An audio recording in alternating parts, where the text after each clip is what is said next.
spring trolley nut must be finger tight. Spring must be released to snap nut ring against the trolley. Spin, it's getting tighter and tighter.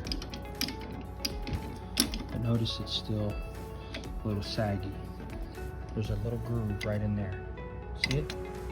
You need to place a flat head right in there and you hold it in place. Don't let it move. And you need to rotate that bolt on the end counterclockwise, and I'll show you. You'll watch the spring actually pop when I do that. It'll extend and tighten this whole belt down for you.